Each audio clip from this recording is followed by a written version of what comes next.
மா சரின்னு சொல்லுமா. சரின்னு சொல்லுங்களேன் ப்ளீஸ். சித்தி சரின்னு சொல்லு சித்தி. ஐயோ இருங்க இருங்க இருங்க தம்பி, உங்க அம்மாவோட நிலைமையை நினைக்கும் போது கஷ்டமா தான் இருக்கு. அது மட்டும் இல்லாம நீங்க 2 பேரும் ஒருத்தருக்கு ஒருத்தர் விரும்ப வேற செய்றீங்க. அதனால நான் உங்க கல்யாணத்துக்கு சம்மதிக்கிறேன். தேங்க்யூ சித்தி. வாழ்த்துக்கள்க்கா. அக்கா அஜய் சார் வாழ்த்துக்கள் சார். தேங்க்ஸ் ரா. Ajay sir congrats. Thank you. சூப்பர்க்கா Thank you. வாழ்த்துக்கள். எங்க அக்காவை கண் கலங்காம பாத்துக்கணும். கண்டிப்பா.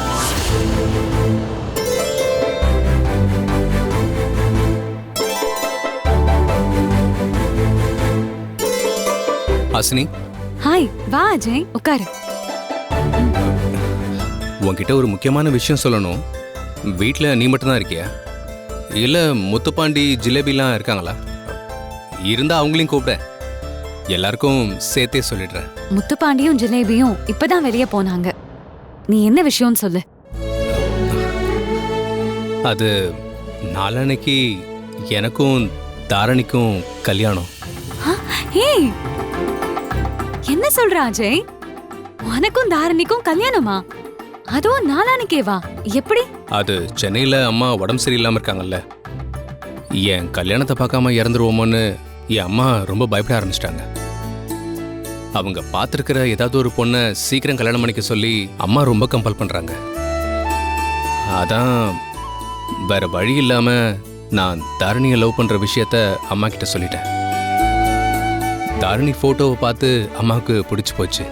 அதனால தாரணி வீட்டில் பேசி எவ்வளவு சீக்கிரம் சம்மதம் வாங்க முடியுமோ வாங்கிட்ட சொன்னாங்க. எனக்கும் தாரணிக்கும் அம்மா ஜாதக பொறுத்த கூட பார்த்துட்டாங்க, எல்லாமே ஓகே. நாளன்னைக்கே கல்யாணங்கிறத கூட அம்மா தான் ஃபிக்ஸ் பண்ணாங்க. அதெல்லாம் ஓகே. ஆனா தாரணி வீட்ல ஓகே சொல்லணும்ல. குறிப்பா அவ சித்தி ரங்கநாயகி சம்மதிக்கணுமே. அவங்க சம்மதிக்காம நாளானிக்கு கல்யாணம்னு எப்படி உறுதியா சொல்ற? அவங்க சம்மதிச்சிட்டாங்க. என்ன என்ன சொல்ற நீ? தாரணி, திவ்யா, மீனாட்சி அவங்க எல்லாம் யாருக்கு நல்லது நடந்தாலும் அவங்க சித்திக்கு பிடிக்காதே. அப்புறம் எப்படி ஓகே சொன்னாங்க? அது தெரியல. அவங்க வீட்டில் நானும் தாரணியும் அவங்கள பார்த்து பேசணும். கூட திவ்யா மீனாட்சியும் இருந்தாங்க. அவங்களும் எங்களுக்காக பேசினாங்க. நான் அம்மாவோட கண்டிஷனை சொன்னேன். வரதட்சணைலாம் எதுவும் வேணான்னு சொன்னேன். அவங்க கொஞ்ச நேரம் யோசிச்சாங்க, அப்புறம் ஓகேன்ட்டாங்க. ஓ, வரதட்சணை வேண்டான்னு சொன்னதும் தான் ஓகே சொல்லிட்டாங்க போல. இது எப்படியோ உனக்கும் தாரணிக்கும் கல்யாணம் நடக்க போகுதுல்ல, எனக்கு ரொம்ப சந்தோஷமா இருக்கு. கங்க்ராட்ஸ் புது மாப்பிள்ள. தேங்க்யூ. நாளைக்கு தாரணியை பொண்ணு பார்க்க அம்மா இங்க வராங்க. Okay okay. ஆனா பொண்ணு பாக்குறதுல என்ன இருக்கு? அதான் போட்டோல பார்த்தே ஆண்டிக்கு தாரணியை பிடிச்சு போச்சுல்ல. சும்மா ஒரு ஃபார்மாலிட்டிக்கு கல்யாணத்துக்கு முன்னாடி பொண்ணை நேர்ல பார்க்கணும்னு சொன்னாங்க. அப்படியா? சரி ஓகே. சந்தோஷமான விஷயம் சொல்லிருக்க. கொஞ்ச நேரம் வெயிட் பண்ணு, நான் ஸ்வீட் செஞ்சு எடுத்துட்டு வரேன். ஏய் இல்லைண்ணா வேணாம், அதெல்லாம் ஒன்றும் வேண்டாம். நாளன்னைக்கு கல்யாணங்கிறதால கொஞ்சம் பர்ச்சேஸ்லாம் பண்ண வேண்டியது இருக்கு. நான் மதுரை வரைக்கும் போயிட்டு வந்துடுறேன். இந்த விஷயத்த உன்னை நேர்ல பார்த்து சொல்லிட்டு போலாம் தான் வந்தேன். ஹாசினி, முத்துப்பாண்டிக்கு இந்த விஷயம் தெரியாது. அவரு ஒத்துப்பார்ல? அதெல்லாம் நான் பாத்துக்கிறேன். நீ மதுரைக்கு போய் ட்ரெஸ் பர்ச்சேஸ் பண்ணிட்டு வா. சரி, நான் ரெஃப்ரெஷ் ஆயிட்டு போயிட்டு வந்துடுறேன். கடவுளே, இது எவ்வளவு சந்தோஷமான விஷயம். இப்பவே முத்துப்பாண்டிக்கு விஷயத்த சொல்லி எப்படியாவது கன்வின்ஸ் பண்ணிடுவோம்.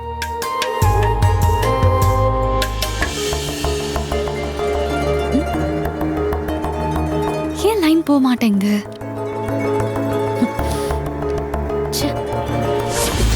டேய், உங்க வீடே ரொம்ப சின்ன வீடுடா. அதுல நீ, உங்க பாட்டி, பத்தாததுக்கு அஜய் சார் வேற தங்கியிருக்காரு. இங்க பாரு, இப்ப ஹாசினி வேற வந்துட்டா. நானும் அங்க வந்துட்டேன். இதனால உனக்கும் உன் பாட்டிக்கும் ஏதாவது சிரமமா இருக்கா? ஏய், என்னடா இப்பெல்லாம் கேக்குற? அதெல்லாம் ஒரு சிரமமும் இல்ல, நீ பேசாம வா. என்ன முத்துப்பாண்டி, சந்தை கடை பக்கம் போற மாதிரி தெரியுது.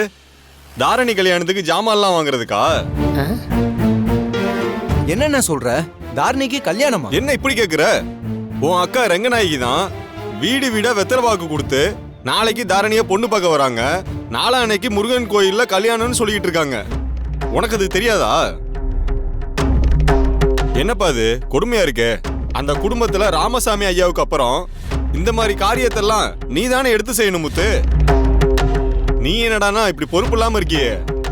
இல்லைண்ணே, வீட்டில் எனக்கும் என் அக்காவுக்கும் கொஞ்சம் பிரச்சனை. அதனால இப்போ ஜிலேபி வீட்டில் தான் நான் தங்கியிருக்கேன். அதனால தான் இந்த விஷயம் தெரியாமல் போச்சு. ஆனால் எங்கள் அக்கா திடுதுப்புன்னு எதுக்கு இந்த முடிவு எடுத்துச்சுன்னு தெரியலையே. அண்ணா, மாப்பிள்ளை யாருன்னு சொன்னுச்சா? அதுவும் தெரியாதா? நம்ம ஊர் ஆஸ்பத்திரியில டாக்டரா இருக்காரு அஜய் சார். அவரும் தாரணியும் ரொம்ப நாளா ஒருத்தருக்கு ஒருத்தர் விரும்புறாங்களாம். அந்த விஷயம் தெரிஞ்சுதான் உன் அக்கா இந்த முடிவை எடுத்திருக்கும் போல. சரி முத்து, என்ன இருந்தாலும் கல்யாண காரியம். நீ தான் அந்த குடும்பத்தை ஆம்பளை. இந்த நேரத்துல கோவத்தெல்லாம் காட்டிக்காம கூட இருந்து நீ தான் இந்த கல்யாண வேலைகள் எல்லாத்தையும் பார்க்கணும். சரி முத்து, நீ அந்த வேலையை பாரு, நான் வரேன்ப்பா. என்னடா அது நம்பவே முடியல. தாரணி அஜய் சாரும் காதலிக்கிறாங்களா? அதான்டா எனக்கும் புரியல. அப்படியே அவங்க காதலிச்சாலும் அக்கா ஏன் இம்புட்டு சீக்கிரம் கல்யாணம் பண்ணி வைக்க போகுது? தெரியலையே. இதை போய் நீ உங்கள் அக்கா கிட்டேயோ தாரணிக்கிட்டேயோ நேரடியாக விசாரிக்க முடியாது. அதுங்க ரெண்டும் உன்னை முறைச்சிக்கிட்டே இருப்பாங்க. அஜய் சார்கிட்ட கேட்குறதுக்கும் ஒரு மாதிரியாக தான் இருக்கு. பேசாம ஹாஸ்னிக்கு இதை பற்றி ஏதாவது தெரியுமான்னு கேட்டு பார்க்கலாமா? கரெக்ட். ஹாசினி அஜய் சாரும் சொந்தக்காரங்க தானே. அதனால ஹாசினிக்கு இது விஷயமா ஏதாவது தெரிஞ்சிருக்க வாய்ப்பு இருக்கு. ஹாசினிகிட்ட போய் கேட்கலாம் வா.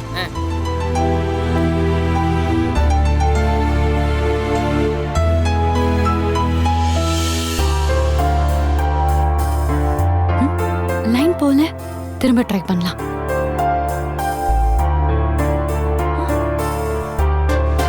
என்னது, தாரணி அஜய் மேரேஜ் விஷயமா முத்துப்பாண்டி கிட்ட பேசலான்னு பார்த்தா அந்த தடி மாடுக்கும் லைன் கிடைக்கல, ஜிலேபிக்கும் லைன் கிடைக்கலையே.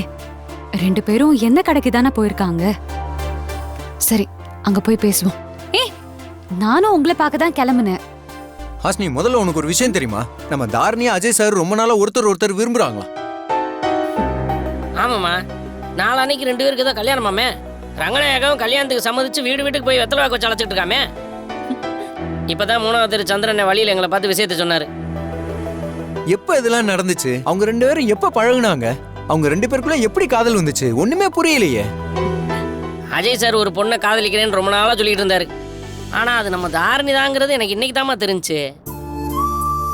ஏன் ஹாசினி, நீ அஜய் சாரோட சொந்தக்கார புள்ள தானே? அவங்க 2 பேரும் விரும்பின விஷயம் உனக்கு கூடவா தெரியாம போச்சு? அத நான் அப்புறமா சொல்றேன். முதல்ல நான் கேக்குறதுக்கு பதில் சொல்லு. என்ன? நீ இதை எப்படி எடுத்துக்கிற? அவங்க காதலை நீ அக்செப்ட் பண்ணிக்கிறியா? அவங்க மேரேஜ்ல உனக்கு சம்மதமா? அட என்ன ஹாசினி இப்படி கேட்டுட்ட? அஜய் சார் என்ன சாதாரண ஆளா? அவர் எவ்வளவு பெரிய டாக்டர். நம்ம தாரணிக்கு டாக்டர் மாப்பிள்ள கிடைக்கிறது எவ்வளவு பெரிய விஷயம். நான் எப்படி சம்மதிக்காம இருப்பேன்? இப்பதான் எனக்கு ரிலாக்ஸ்டா இருக்கு. நான் கூட நீ ஓகே சொல்லாம கோவப்படுவியோன்னு நினைச்சேன். அவன் ஏமா கோவப்பட போறான்? நீ வேற.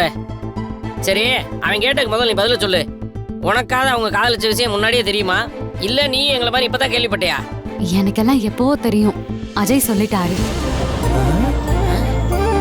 இன்னும் சொல்ல போனா அவரு தாரணிய லவ் பண்ண நான் கூட சப்போர்ட் பண்ணிருக்கேன். நான் மட்டும் இல்ல, திவ்யாவும் தான். மீனாட்சிக்கும் இந்த விஷயம் முன்னாடியே தெரியும். பாத்தியாடா, இந்த விஷயம் எல்லாருக்குமே தெரிஞ்சிருக்கு, நமக்கு மட்டும் தான் தெரியல. நமக்கு எப்படா தெரியும்? நீ மதுரை கலெக்டரா இருக்க, நான் அரசனூர் கவர்னரா இருக்கேன். நமக்கு இருக்கிற வேலையை பாக்குறக்கே நேரம் பத்தல. இதுல எப்படா இதெல்லாம் தெரிஞ்சுக்கிறது? அத சொல்லு முதல்ல. இந்த நேரம் காமெடி தேவையா?